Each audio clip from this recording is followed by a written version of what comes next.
Welcome to the Sam and Joe VA Show, where we teach women just like you how to start and scale a thriving virtual assistant business. We're your hosts, Sam and Joe, and get ready to have the control, flexibility, and freedom you've always dreamed of. Welcome to episode 141. How we'd start a VA business from scratch today. From scratch, starting over. We're talking about this because we know that there are so many of you that are in that launch phase. You're really keen to get started. You're feeling overwhelmed. You're not quite sure where to focus your time and energy and finances. And we've got some very simple steps that we recommend. And you might be quite surprised. You might be surprised just how simple these steps are.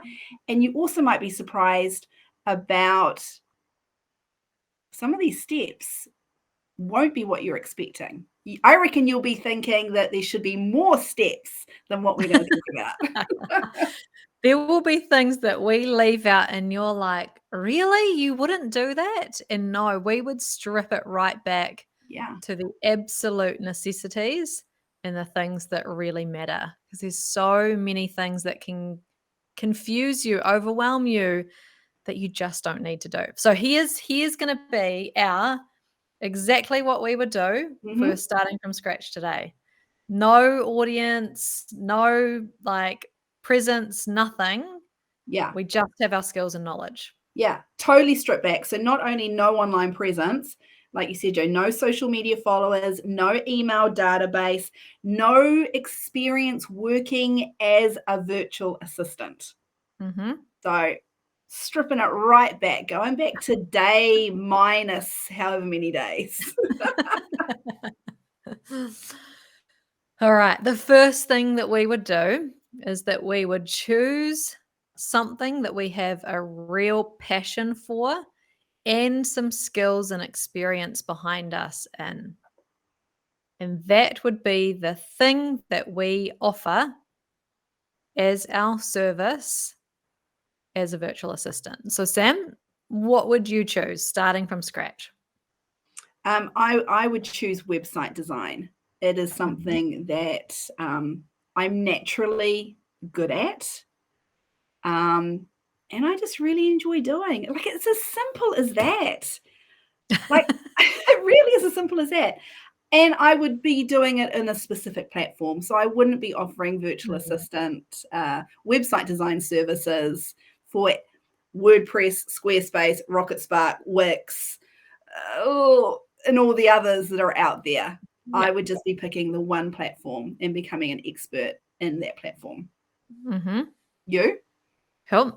And I would choose the Kajabi tool as the specific platform, and I would do course creation.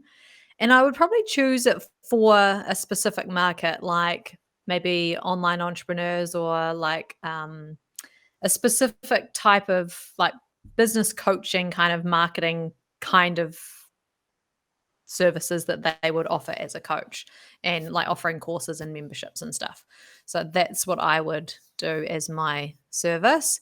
And you'll notice too that we've both picked a product based service. And we know that some of you might actually choose an ongoing service rather than project based, but that's what we would do if we were starting from scratch. Yeah, so we are not suggesting that everybody needs to be offering those particular services. We have picked them because, as we said at the beginning, it is both things are what we love and we're naturally good at. So find your thing. Find your thing that you are good at and that you love. Next, probably need a few tools. So we choose a time tracking tool, password vault, probably get Office 365. And then we've got access to pretty much what we need to get started. See how simple and short that list is. I'm going to add Canva to that list. Okay, yes, I would add Canva too. Yeah, can't forget Canva. But once again, it's a simple, short list. Not all of the things on that list cost anything. You can have the free versions. Canva's got a great free version. Simple, affordable. Yeah. Next, we kind of need an example of the work that we would produce so that we can showcase that. And we need to have a practice run of how long this is actually going to take, because that's going to then feed into a few more steps later on. So I would create a full Kajabi site for my own business as a Kajabi specialist so that I could showcase my work that I could do. Yeah, and the same goes if you were offering something like SEO services or social media services. You would want to be showcasing the results that you have achieved, even if it's just what you've achieved for yourself. You can absolutely use yourself as that first example. Yeah. So, I mean, that would be my website. You would create a website too in your specific platform that you were going to choose, because then we can show that at the very least we can do it for ourselves. And here's our website. Yeah. I think that's a must for the type of services, projects that we're going to deliver. Yeah. Now, the other thing that we would both do is social proof. Right from day one, get some social proof, get some testimonials that you can share.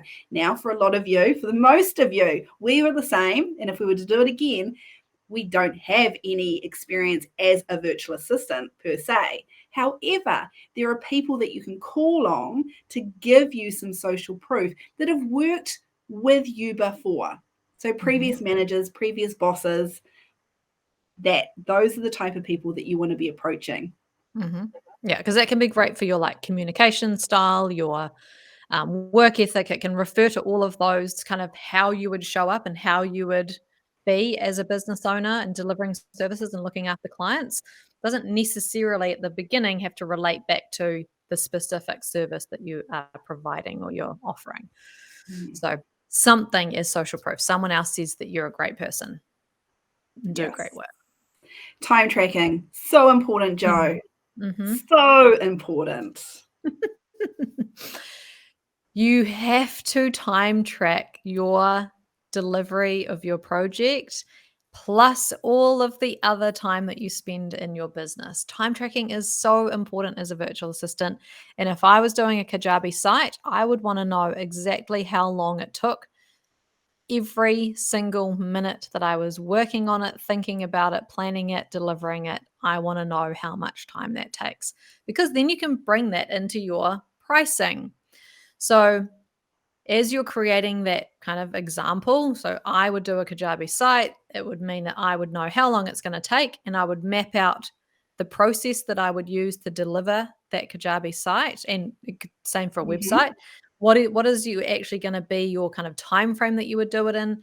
What is your kind of deliverables? What is the kind of template, the repeatable template that you can use, that you can put into every single project to speed that up? You'd have to map that out. Yeah. And in terms of how that links to you, how you then price your services, your projects, and our example is projects, is like we're going to be tweaking our pricing. For as long as we're in this business, pricing is going to be something that we tweak. Probably going to get it wrong early on. That's okay. But by time tracking everything, from word go, the gap isn't going to be as bad. It's not going to be. You're not going to underprice as bad as you might if you don't have any idea, right? Exactly. So one of the things that we would do is figure out what we want to earn on an annual basis. Like, what do we want to bill out to clients? You could work out, give a bit of a stab in the dark as to what my expenses might be. You'd have some website expenses, maybe email, Sam. I might have the Kajabi site as my expenses, a few other bits and pieces. So you can work out what you would actually want to earn that year, what you would need to bill, how long a project's going to take to deliver, how many websites you could do in a year, how many Kajabi course sites I could create in a year. And then you're going to work out, like, does that fit in with the time that you'd need to spend on that project in your practice?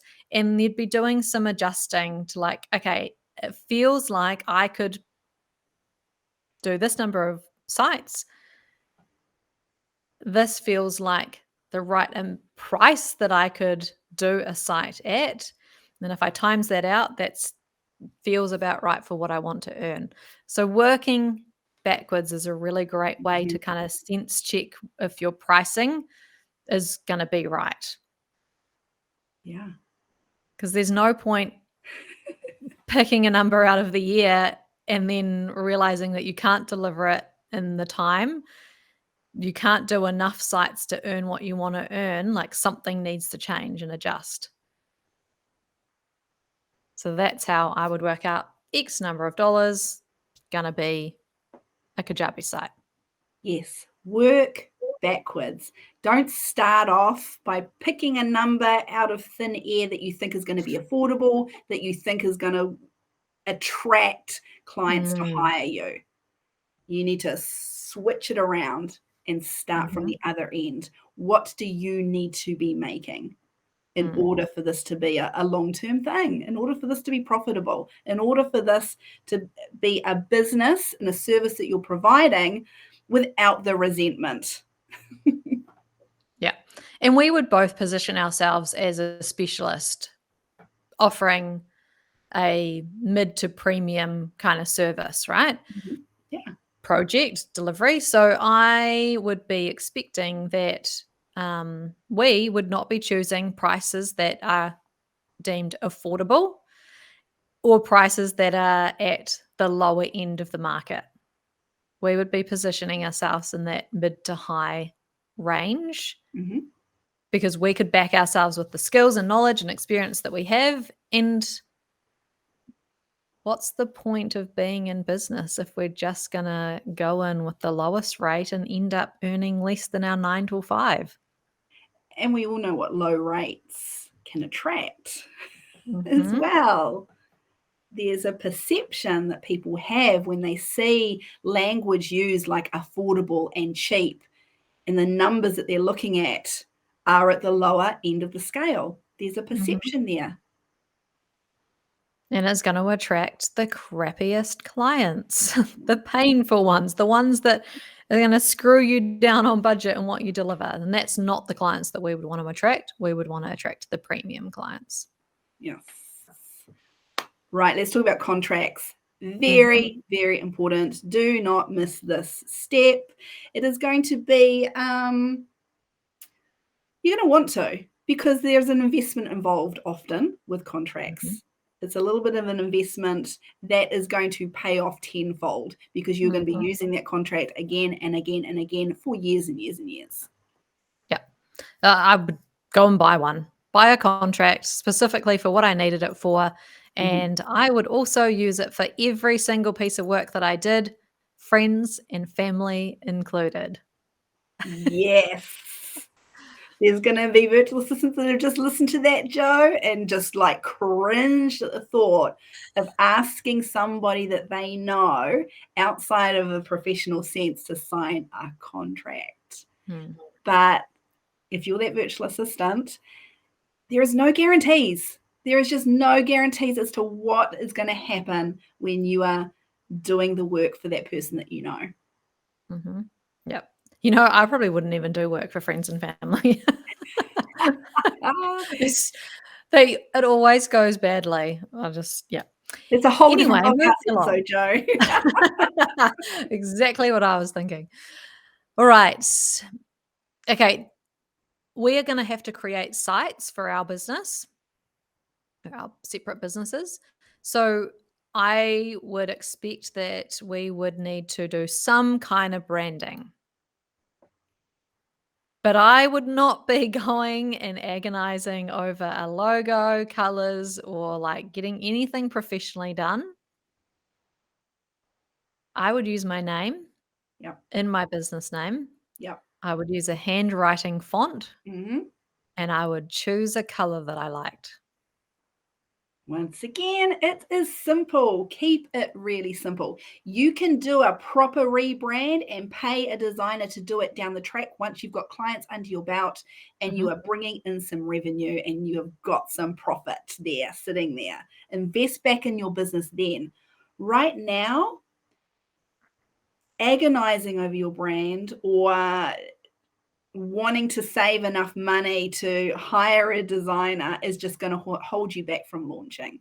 Keep it super simple. Even coming up with a name like that, I don't know about you, but it took me months to actually finally decide on a name. Absolutely. Yeah, we just started off with a really simple one to begin with. It was terrible. And then we rebranded later. So, yeah. You are going to get clients regardless of having a great brand or a so-so DIY brand. Agreed. And you made a really good point before when we were thinking about this episode that when we started our businesses previously, we went with a business name. But if we were starting over, we would actually create a personal brand. Yeah. Because you don't have to think about it. It's easy. You just use your name. How easy Sam Brown's Web Design Services. Yeah. And you know what? I doubt anyone else is using that name. No. There could be, but probably not in New Zealand anyway. Not within the country. Yeah. So we're going to skip over that now because that is all that we would do. Yeah. Super, super quick and simple. Yeah. Next up, we are both in agreement with this as well. We would create robust LinkedIn profiles stating, positioning ourselves as an expert in those services that we mentioned at the beginning of the podcast episode. So whatever it is, whatever your service is, you want to make sure it's super clear in that LinkedIn profile. And then invest some time in there. That's where you want to be spending your time. Yeah. I would not mention anything else, any other services. We have lots of other skills, wouldn't even mention it at all. Everything would be about that specialist service. Yeah, your messaging is then unclear. 100%. All right. So now we're ready to find some clients. We would put all of our efforts into making connections, building relationships on LinkedIn. We would join some Facebook groups. We wouldn't create a Facebook page or do anything else on any other platforms, Pinterest, Instagram. We would just leave those alone and we would focus on LinkedIn and join the Facebook groups of where our target audience is hanging out. I would join the Kajabi user group on Facebook. Yeah, I'd be joining the Squarespace circle where all of those people are hanging out and where clients are hanging out that want to hire people that are specialists in Squarespace. Yeah. We're not saying that we wouldn't do those other platforms later, but what we're saying is that we wouldn't do those from the start and focus any energy on them because it would just, like Sam said before, it would just hold us back from finding those clients, putting too much energy into all the things. We're just focused on one place. Yeah, relationship building, connections. This is really important for virtual assistants to be spending their time and energy on. Very, very important. The content strategy that we would have on that chosen platform would be about showcasing our knowledge, lots of tips. This is how we use the platforms that we have chosen so that we position ourselves as the person who knows a lot about that platform or how to create courses or how to do your SEO, that kind of stuff. We would share our knowledge to position ourselves as experts. Yeah, really tempting to just post about your services and that you're available to be hired. Hire me. This is why you should hire me. It's not going to do you any favors. No. I mean, do a sales post, but don't make it your focus. Yeah. Showcasing your knowledge is super important. And that is it. That is what we would do from today if we were starting our VA businesses from scratch. That is not a big, extensive, overwhelming list at all. I think a key message here is to keep it simple, do the basics really well, keep your blinkers on, and don't worry about what all the other virtual assistants out there are doing and all of the strategies and amazing places and things that they are on. Forget about all of that. Have tunnel vision and focus just on what is important and what you're doing. Keep it super simple. All right. If you would like to get our 7-step formula for launching and creating your own virtual assistant business, we have broken this down into the exact how to do each of the 7 steps to get you to that first client coming on and paying you money. So if you want to check that out, we've got a link down below. Otherwise, we look forward to you launching your business. Reach out to us and let us know how has it gone. Thanks for listening to this episode of the Sam and Joe VA Show. If you'd like to find out more, head to the VA Foundry website to check out the Members Club and the amazing resources, training and coaching. You can find us at thevafoundry.com.